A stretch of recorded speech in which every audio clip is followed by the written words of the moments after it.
What's up, guys? Welcome to another episode. 2012 Ford Fusion braking issues. Ran the codes, not communicating with the ABS brake module. Now, these cars were known from 2006 to 2010 to have failing ABS units. Valves would get sticky on the inside and not close all the way, causing everything to go into open loop, which means you have no brake pressure. Now, obviously, that is a very big safety issue, so Ford issued a recall, but only for 2006 to 2010. They did not extend that to the 2012 models. This is showing classic signs. I've done a few of these before, and it's showing all the classic signs of ABS unit failure. Now, Ford won't extend the recall to the 2012s, so we are going to go ahead and replace the unit. But before I did all of this, I inspected all four corners, all brake lines. We got good, decent amount of fluid with zero air at all the bleeders, just no brake pressure. So, we're going to replace the ABS unit. Got a reconditioned one ready to go, since the new ones, they're hard to get because the recall is still currently going on. So, let's get started. Alright, here's the new ABS unit. Again, it's been reconditioned. She's good to go. I've already started kind of getting some of the stuff out of the way. I just take the lines, fold them back, zip them to the engine mount right there. Take this little guy, bend it up very carefully, just a little bit out of the way. These are actually mounted, these tabs right here, mounted right here and here. We are going to have to remove the coolant reservoir tank. It will make a little bit of a mess, so be prepared. Remove this hose. Remove this hose. I don't know if you guys can see it. This hose right there. That's where the mess is going to come from. That's the bottom hose of the reservoir. Once you get those hoses removed, 10mm bolt there, 10mm nut there, pull that up out of the way. Now what that does is once you get that hose out of the way, kind of bent out of the way, that exposes the other little mounting tab down at the bottom where there's a mounting tab there and there. And as you can see, if we set this, ouch, just like the other unit, as I smash everything and scratch the shite out of myself, stay.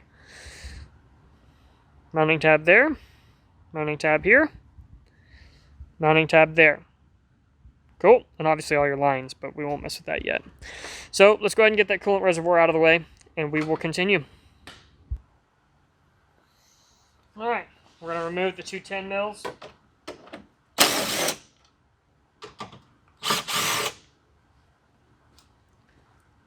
Set them aside.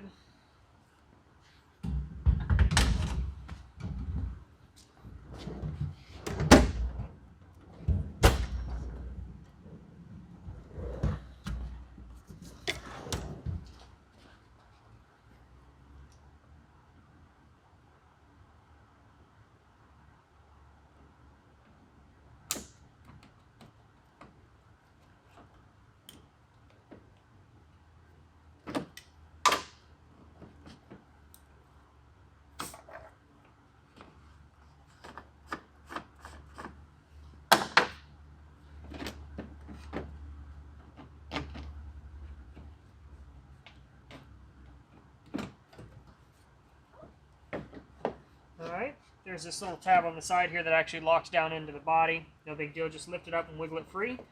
Pull it up a little bit. That now gives you better access, which right here just kind of gives you better access.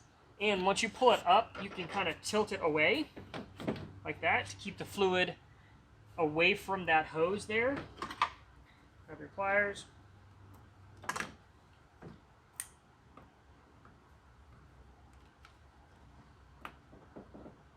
Slide the clamp back carefully. There we go.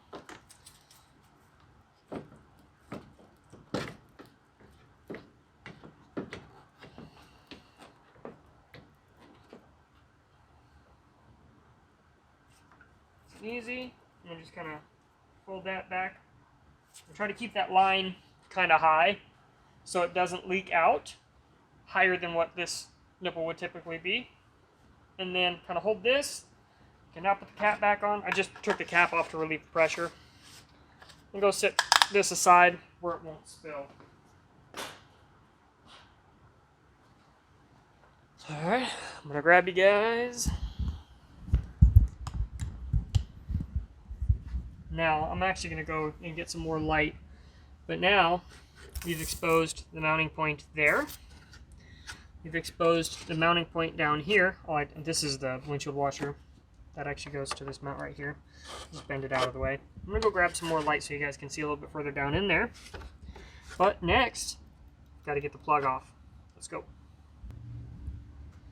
Okay, now, in order to get this plug off, there's two tabs. There's one there and one directly up there. All you got to do is squeeze them together and undo it. And what that's going to do is it's going to release a little lever and it's going to wedge itself out of there. So let me see. There we go. Okay, pull the two tabs. Now it releases a little bit. And then just grab it. Lift that up. Now that should allow the plug, sorry guys, plug to come right off. Alright, close that real quick. Took it up out of the way. Okay. Now, see, that's one of our mounting bolts right there, one of the 10 mils. So we're going to get after that guy. Dig down in here. Get the other 10 mil. It's actually right under this tube here. There we go. Actually, I don't know if you guys can see it, but I'm all over the place here. Get the damn out of the way. Stop it. Down in there. Bolt. Right there, and then there's one right there. Let's get those undone. Once we break this thing loose, we are going to start taking off the lines. And this is where it kind of can get a little messy. So let's go. Okay, the final bolt that we're going to go after is going to be this part of the bracket. It actually sits in between the frame rail right down there. I'm going to point it out to you guys. It is very hard to get to, and I'm not entirely sure why the heck they would put a bolt right down there, but it's this bolt right here. You can see that. As you can tell, there's not a whole lot of room. Now, this is the only tool that I know of that does this efficiently, and it is a T40 Torx bit. And because this is the little area right here is shorter than most torque bits and torque wrenches, kind of like this, Torx wrenches. Made by a company called Power Torque. You can get these at any local O'Reilly's or whatever. They tend to have the shorter heads on them, which is very handy to do this job. Okay, so let's go ahead and get that bolt out, and then we're ready to pull lines and pull the whole thing out. All right, let's go. All right, got that final bolt out. Now we're ready to just start popping lines. You're going to take all 4 of these lines here on the top off, and then there are 2, one there and one there, and you're just going to slightly bend them out of the way, and this whole unit, all loose, this whole unit will come out right through here, and we'll drop the new one in and start hooking everything back up. Let's do it. Alright guys, as you can tell, I got the old unit out right here, getting ready to pop these lines, just the caps off. You can tell all the lines just chilling there. One is dripping a little bit, but it's not a big deal. So I'm going to clean all this up, get this prepped, get this dropped back in, and just hook the lines back up right exactly where they came off. And then we're going to bleed the brakes while I have Sasha here with me.